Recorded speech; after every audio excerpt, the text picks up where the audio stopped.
Welcome, everyone. Today, we're giving you something that could wake you up, something that could shake your soul and make you ask the one question most people avoid. Am I really living, or am I just breathing? Because what you're about to hear is not motivation. It's a reminder of your mortality and the brutal truth that time doesn't wait. So lean in, close every other tab. This might be the moment your life changes. There was a study done inside a hospital. 100 elderly people standing at the edge of life. 100 human beings just days away from death. They were asked one final question. What is your biggest regret? And guess what? None of them mentioned money. None of them mentioned fame. Not even failure. All of them said the same thing. I wish I had taken more risks. I wish I had chased my dream. I wish I had lived for me. Isn't that terrifying? They didn't regret what they did. They regretted what they didn't do. Look around you. The world is full of people with lungs breathing, hearts beating, clocks ticking. But most of them are already dead. Dead dreams, dead passion, dead courage, dead inside. They wake up just to go to work. They laugh on weekends to survive Mondays. They scroll, they copy, they wait for someday. And they call that a life. But let me tell you something, living is not what you do from 9 to 5. Living is not the job title you write on your resume. It's not the car, not the house, not the likes, not the weekend escape. No, living is what wakes you up at 4 a.m. with fire in your chest. Living is risking comfort to chase meaning, saying no to what's easy and yes to what makes your soul scream. You live when you choose courage over comfort, when you speak your truth, when you walk alone if you have to. You live when you stop waiting for permission, because someday they'll bury your body. But many of you have already buried your heart. The dreams you had at 16, are they still alive? That version of you who wanted more, is he still breathing? Or did the world convince you to give up? Slowly.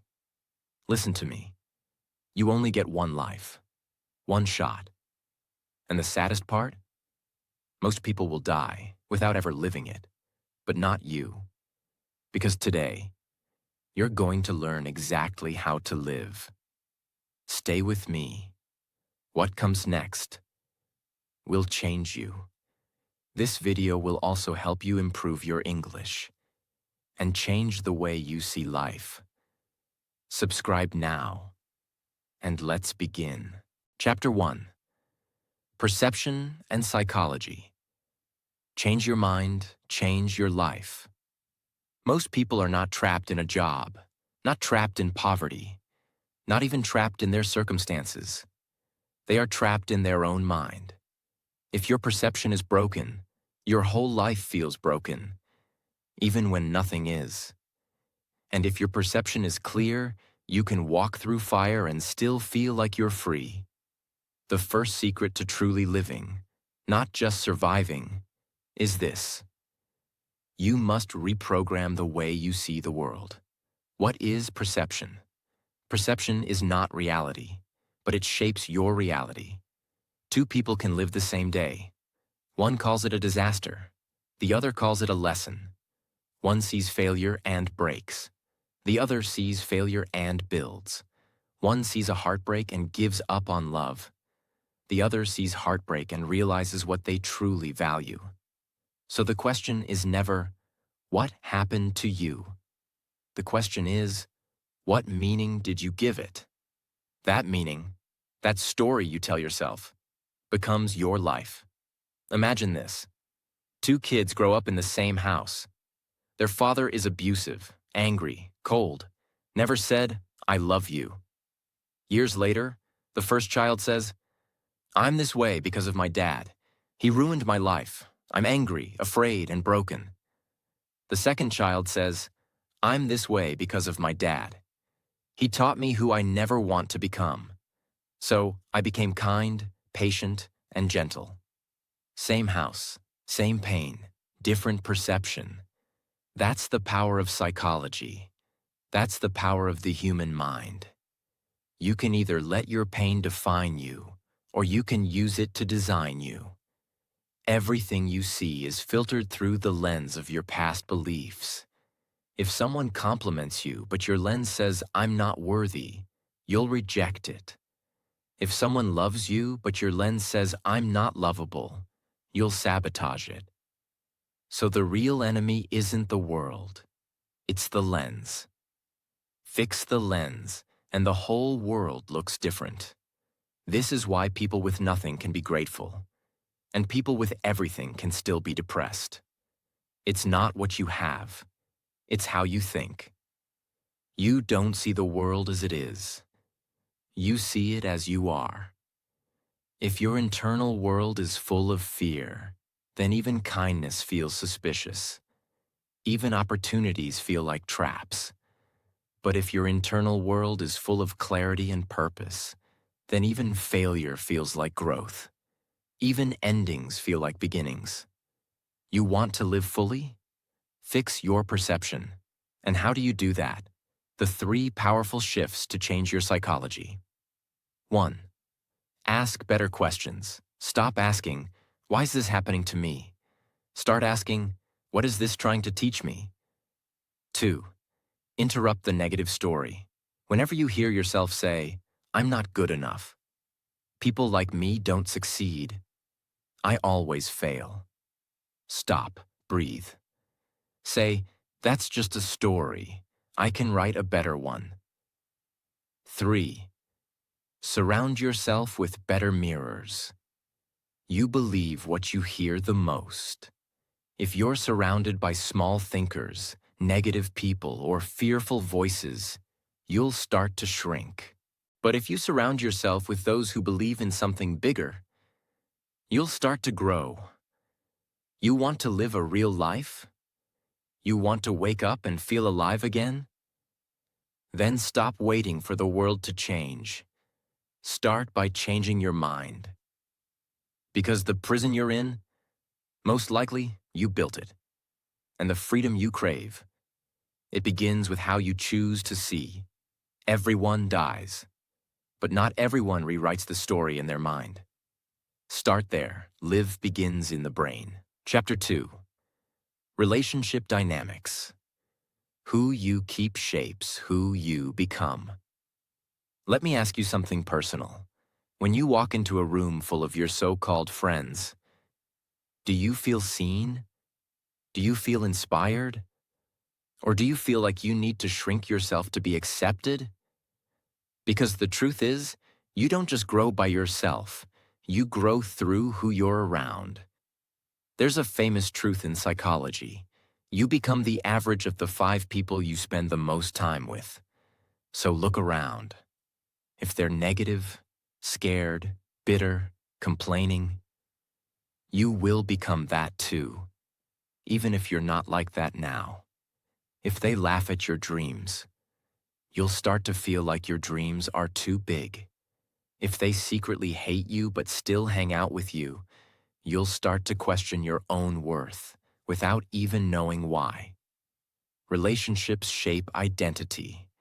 When you spend time with someone, you don't just share words. You share energy. You absorb their beliefs.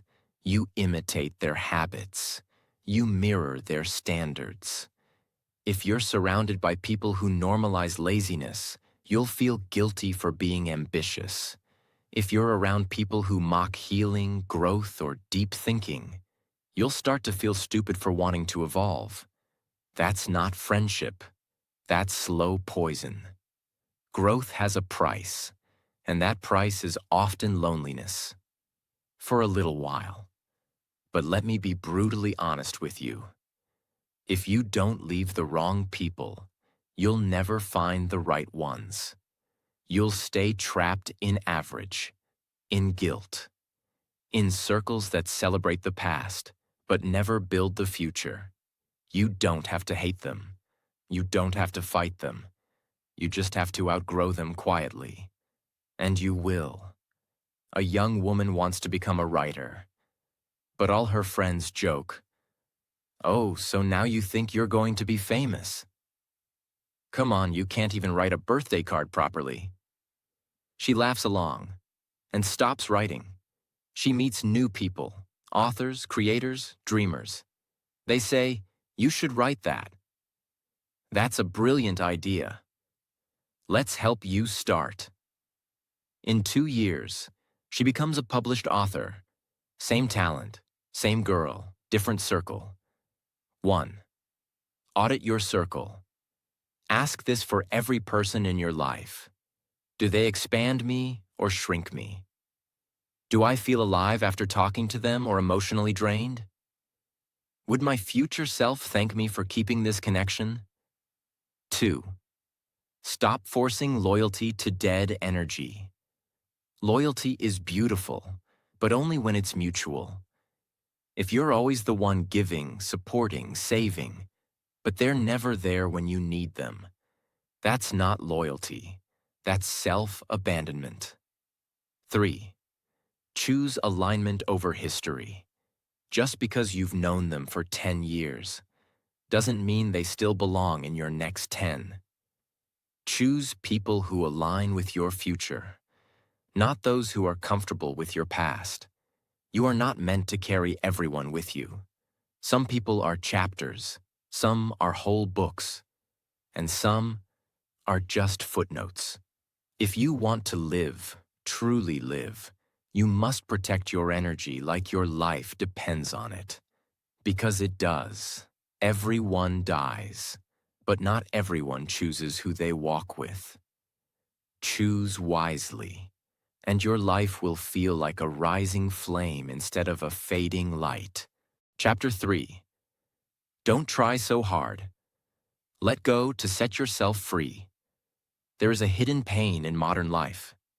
It's the pain of trying too hard to be someone you're not, trying too hard to be loved, trying too hard to succeed, trying too hard to be enough. And in this struggle, we lose ourselves. The world tells you, work harder, push more, hustle 24/7. But no one tells you the cost of always trying. You lose your peace, you lose your joy, you lose the real you. So here's the truth. Trying too hard is not the way to live. Letting go is. Trying too hard means you don't believe you're enough without the effort. It means your value is tied to outcome, not presence. It means you're addicted to performance, not aligned with purpose. Let me explain. You try to impress people who don't even think about you. You try to prove your worth to those who already doubted you. You try to be strong when you're breaking inside. You try to be perfect so no one leaves. But in all this trying, you stop living. You become a machine, a performance, a mask. There's a beautiful story told by a wise master. A man falls into a river. He struggles, panics, kicks, and gasps. He tries harder and harder to stay afloat. The more he fights, the more he sinks. Until finally he stops. He lets go. And suddenly, he floats. That's life. Sometimes, the harder you try to control everything, the more you drown. But when you release, you rise. It comes from the fear of rejection, not being enough, failure, abandonment, not being loved. So you overcompensate. You become a people pleaser. You become a perfectionist. You fake confidence. You force relationships. You push when you should pause. But real life doesn't reward effort. It rewards alignment. What's the difference between effort and force? Effort is healthy. Force is toxic. Effort feels like energy moving in flow. Force feels like you're dragging yourself through mud. Effort is when you plant the seed and water it with love. Force is when you keep digging it up every day to see if it's grown. Effort is giving your best. Force is never feeling like your best is enough. Letting go doesn't mean giving up. It means surrendering the need to control what you can't. It means trusting the process, allowing space for grace, knowing that who you are is enough, acting from peace, not panic. You let go of people who left. You let go of outcomes you can't predict. You let go of trying to prove something to the world. And in that letting go, you come back to yourself. Imagine a girl who always tried to be the perfect daughter. Straight A's, no mistakes, smiling always, never complained. But inside, she was exhausted, depressed, crushed. One day, she stopped trying to be perfect. She cried in front of her parents. She told them the truth. She said, "I don't want to be your project. I want to be your child." That day, she didn't lose love. She found it. Because real love starts when you stop performing. You were never born to prove your worth. You were born to live it. Stop trying so hard to be liked, perfect, accepted, enough. You already are. You don't need to hold your breath to be loved. Let go and breathe. Everyone dies. But not everyone lets go of the pressure and finally lives. Chapter 4. Health and Vitality. Energy is the currency of life. Let's be real. You can have all the dreams, all the money, all the opportunity in the world. But if you don't have your health, you have nothing. There is no wealth without health, because without the energy to live, you're only surviving. Most people don't die at 80. They die at 40. When their body breaks down, their mind gives up, and their soul goes numb. But they are still breathing. They call that aging. But that's not aging. That's neglect. If you want to truly live, you must protect your energy. Vitality is more than fitness. It is your life force. It's the reason you wake up with energy or wake up with dread. It's the strength behind your decisions.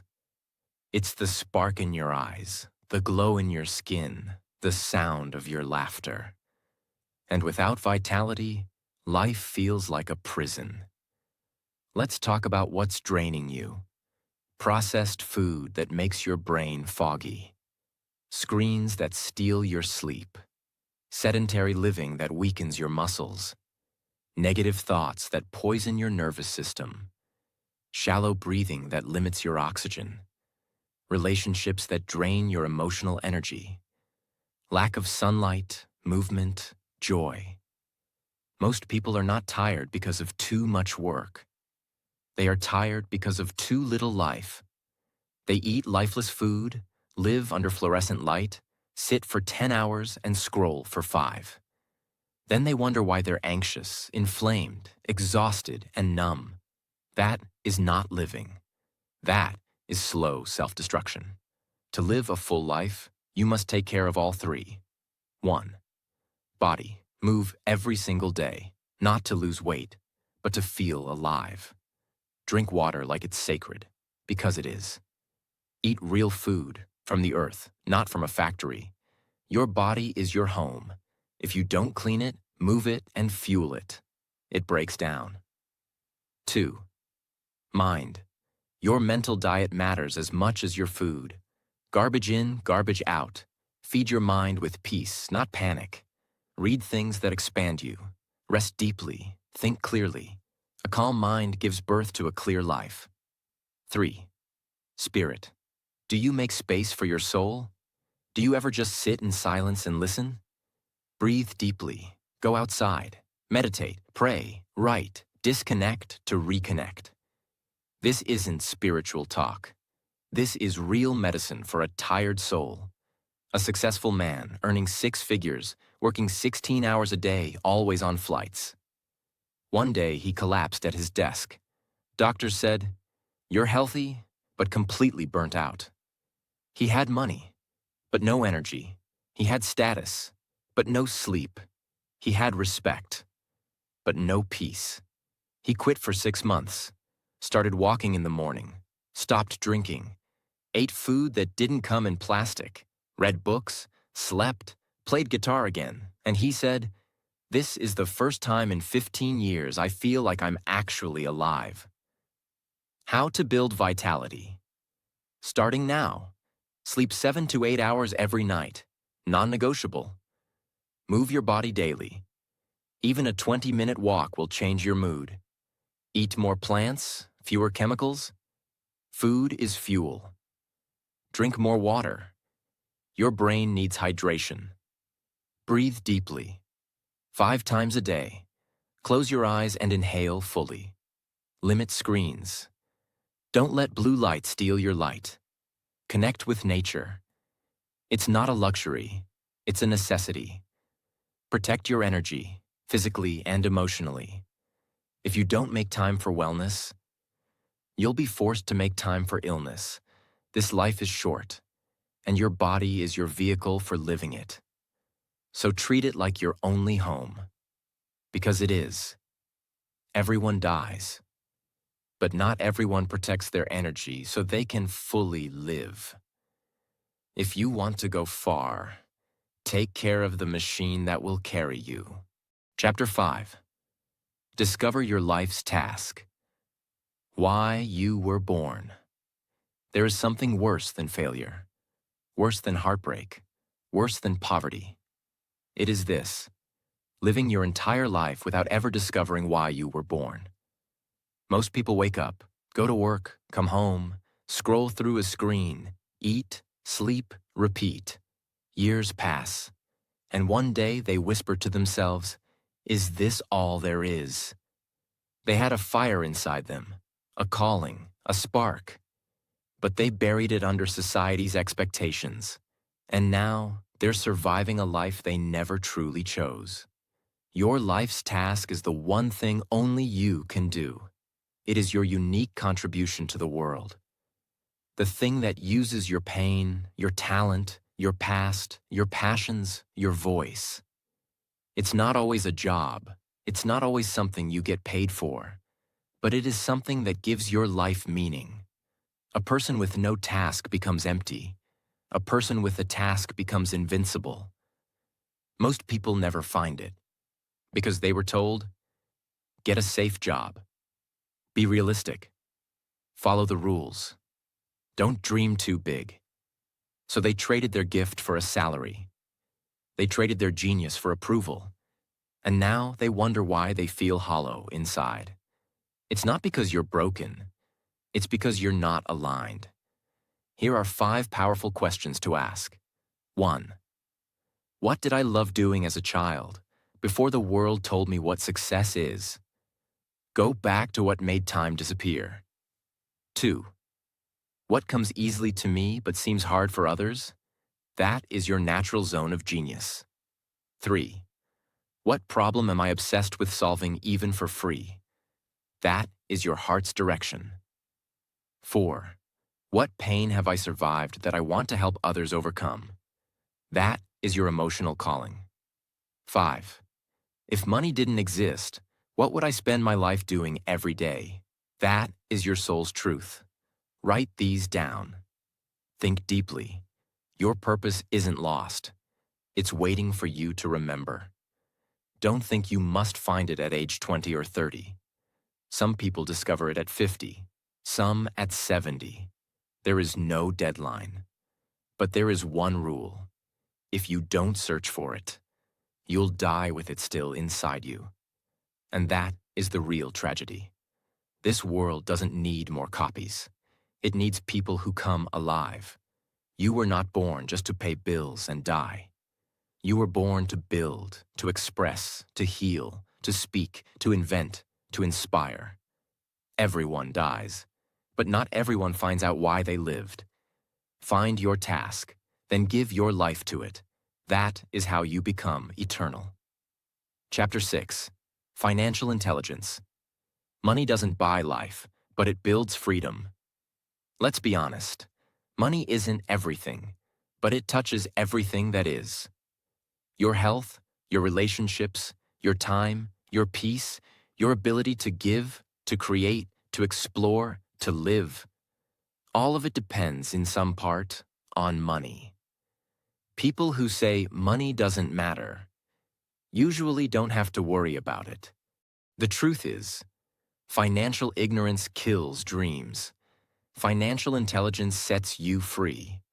It's not just earning more, it's understanding how money works, where it flows, why it disappears, and how to make it work for you instead of against you. Most people are slaves to money. They live paycheck to paycheck, not because they are lazy, but because no one ever taught them how to manage their energy, value, and mindset around money. 3 common lies about money. 1. Money is evil. No, greed is evil. Money is a tool. It magnifies who you already are. 2. If I work harder, I'll become rich. Hard work helps, but smart money grows. Many hard workers stay poor because they never learn about assets, investment, and ownership. 3. I'm just bad with money. No one is born bad with money. You're just untrained. Like a muscle, it can be built. 5 pillars of financial freedom. 1. Learn to save, but not just save. Saving is step 1, but don't hoard. Learn to use that money to grow. 2. Invest early, even in small amounts. Compound interest is real. $10 invested monthly is worth more than $100 saved once. 3. Create multiple income streams. Don't rely on one job. Learn skills that pay you in different ways. Writing, designing, consulting, selling. 4. Understand needs versus wants. Most people are broke not because of poverty, but because of poor priorities. Buy tools, not just toys. Invest in learning, not just lifestyle.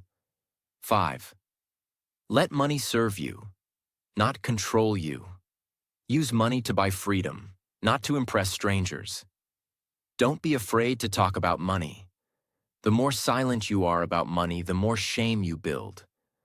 Talk about it, learn about it, ask people, read books, watch videos. Do not stay in the dark. Because poverty isn't just a lack of cash. It's a lack of education, clarity, and strategy. And no one will teach you unless you teach yourself. You can't control the economy. You can't control inflation. But you can control your knowledge. Make money your servant, not your master. Everyone dies. But not everyone becomes financially free enough to truly live. Get free. And help others do the same. Chapter 7. Discipline and Self-Love. The foundation of a powerful life. Most people think self-love means treating yourself, forgiving yourself, or being kind to yourself. And that's true, partly.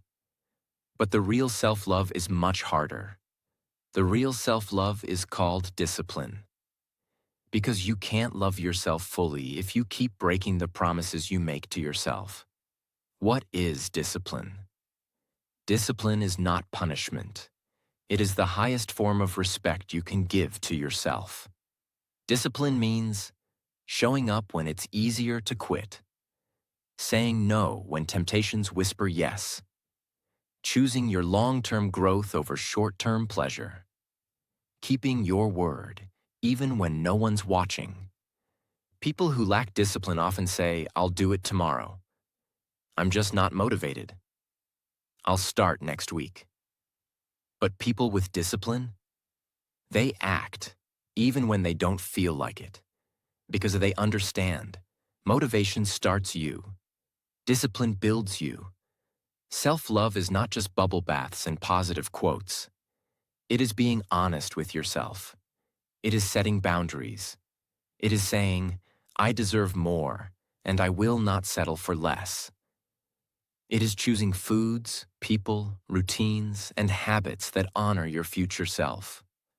Self-love is doing what is right for you, even when it's not popular, easy, or fast.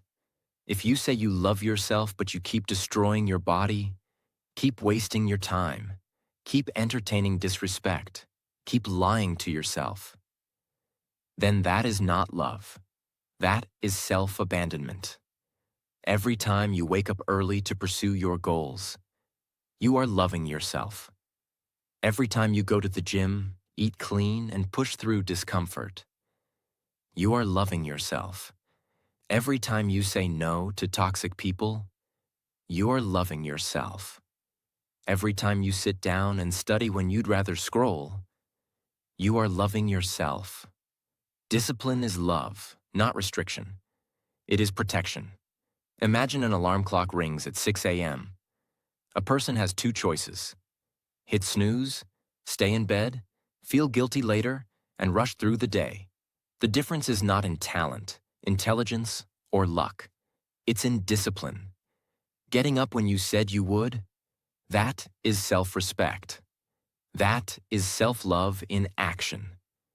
Every time you follow through on a promise to yourself, even something small, you strengthen your confidence, your clarity, and your power. Discipline is not a punishment. It's the daily proof that you believe in your future. 1. Start with one non-negotiable. Choose one thing you will do daily, no matter what. It could be 10 minutes of reading, 20 push-ups, or waking up at a fixed time. Start small. Build identity. 2. Remove options. If you want to wake up early, don't sleep with your phone beside your bed. If you want to eat clean, don't keep junk in the house. Make the right choice easier. Remove the wrong ones. 3. Track your promises. Keep a journal. Every night, write, "Did I keep my promise to myself today?" This will rebuild trust with yourself. 4. Celebrate progress, not perfection. You don't have to be perfect, but you do have to keep going. One step at a time is still movement. You can't heal what you continue to harm. And you can't grow into your highest self if you keep making excuses for your lowest self. Everyone dies, but not everyone loves themselves enough to build the life they deserve.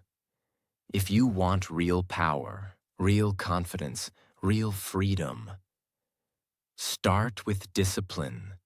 Start with love. Chapter 8. Empathy, the most underrated superpower. In a world obsessed with intelligence, success, and power, there is one trait that is forgotten, but life-changing. It's called empathy. And if you want to truly live, if you want to deeply connect, if you want to leave behind something bigger than money, then you must learn the quiet strength of understanding another human being. What is empathy? Empathy is not sympathy. Sympathy is saying, "I feel bad for you." Empathy is saying, "I may not fully understand your pain, but I'm here with you in it." It is the ability to pause your opinion, step into someone else's story, feel their emotions, and respond from compassion, not judgment. Empathy is not weakness. It is emotional intelligence at its highest level. Empathy heals. It creates space. It ends arguments. It opens hearts. The most influential people in history, from leaders to artists, were not just smart. They were deeply human. Because in the end, people don't remember your resume. They remember how you made them feel. Empathy is what makes life rich, deep, meaningful. Without it, we become machines. Successful maybe, but emotionally dead. 1. Listen without interrupting. Don't listen to reply. Listen to understand. Sometimes people don't need answers. They just need to be heard. 2. Assume the best, not the worst.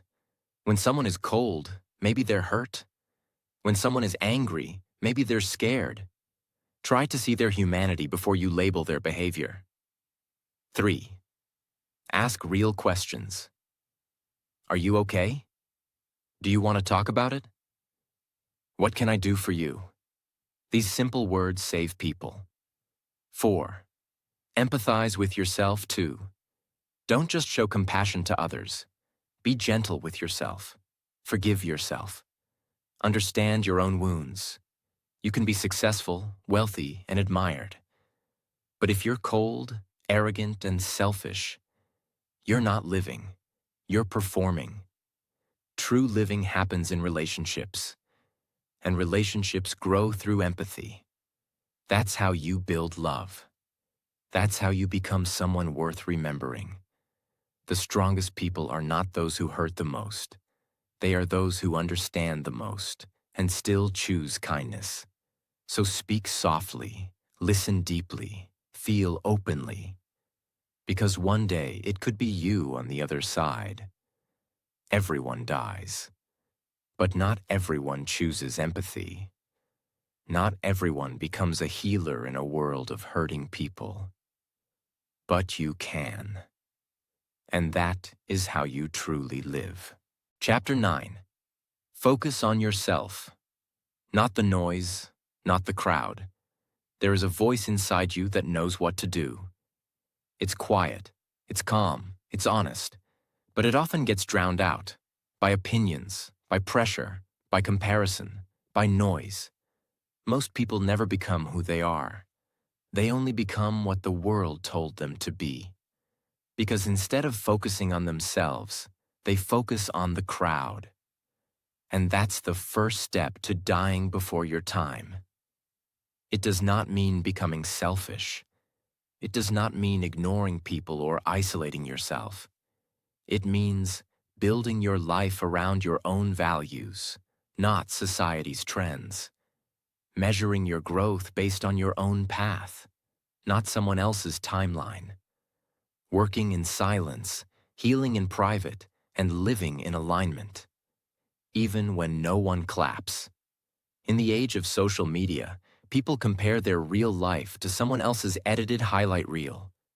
You see someone's success and think, why am I so behind?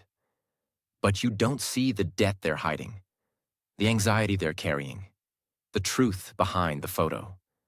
When you compare, you forget your own uniqueness. You forget that you're not supposed to run their race. You were born to run yours. Imagine two runners. One is running a marathon. Slow, steady, focused. The other is sprinting, fast, intense, and burning out quickly. Now imagine the marathon runner starts comparing himself to the sprinter. He tries to match his speed. What happens? He collapses. That's life. You were designed for your own pace, your own journey, your own timeline. If you try to copy someone else's path, you will exhaust yourself and never arrive. 1. Approval addiction. You do things not because they're right for you, but because you want to be liked. 2. Overconsumption. You watch too many people, you read too many opinions, and you forget your own voice. 3. Emotional distraction. You let other people's problems become your full-time job. You fix everyone else, while your own life is falling apart. How to start focusing on yourself. 1. Silence the noise daily. Take at least 30 minutes every day with no input, no phone, no scrolling, no talking. Use that time to think, write, walk, breathe. 2. Unfollow to refocus. If someone's content makes you feel small, anxious, or inadequate, unfollow. Protect your mental space like your life depends on it. 3. Define your own success. What does a good life mean to you? Not to your parents, not to your boss, not to the world. To you. Write it down. Build around that. 4. Celebrate small wins. Progress is personal. If you woke up earlier than yesterday, that's growth. If you controlled your anger today, that's power. Focus on your own ladder, not someone else's finish line. When you spend your whole life looking at others, you miss your own greatness. Focus is not selfish. Focus is sacred. Everyone dies, but not everyone focuses long enough to build a life worth living. Tune out the crowd. Tune into your soul. That's where your real life begins. Chapter 10. Smile often, because life is not a punishment. When was the last time you smiled? Not because something funny happened, but because you remembered that you are alive. Life is hard, but life is also precious. And most people walk through it with a frown, not because they're angry, but because they forgot how to see beauty in small things. Smiling is not weakness. It's not naivety. It's not pretending everything is okay. Smiling is strength. It is the courage to face life with hope. It is the decision to choose light, even in darkness. Because a smile is not just for your face. It heals your body. It resets your brain. It softens your heart. Because they're always chasing something. Next goal, next paycheck, next relationship, next success. And in that chase, they miss the moment. They say, "I'll smile when I make it." But the truth is, if you don't smile now, you won't smile then. Because happiness is not in the next thing. It's in your present presence. Studies show that even fake smiling sends signals to the brain to release serotonin and dopamine, chemicals that reduce stress and increase happiness. This means you can literally smile your way into a better emotional state, not by force, but by choice. When you smile, your brain believes you're safe. And when you feel safe, you open up to life again. There was a man who smiled at everyone on his bus ride every day. He didn't say a word, just smiled. One day, a woman stopped him and said, "I was going to end my life last week, but your smile reminded me that life can still have kindness, that someone sees me." One smile. No words. A life saved. You never know what your smile can do. Not just to others, but to yourself. How to smile more, even in a hard life. 1. Practice gratitude in micro moments. You don't need a big reason to smile. Warm tea, a deep breath, a memory, a breeze, a bird, a kind word. Start noticing the little lights in your day. 2. Make eye contact and acknowledge people. At the store, on the road, in your home. Look people in the eyes and offer them a real smile. It's free, and it's powerful. 3. Heal what's stopping your joy. If you haven't smiled in weeks, something deeper needs healing. Don't ignore it. Talk to someone. Write, reflect. Cry if you must. But don't let your light go out. 4. Laugh again. Watch something funny. Be around people who make you laugh. Don't be too grown up to enjoy life. Laughter is medicine. You were not born to live with a burdened face. You were born to shine.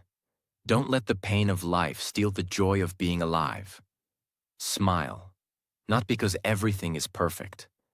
Smile because you are still here, still breathing, still becoming.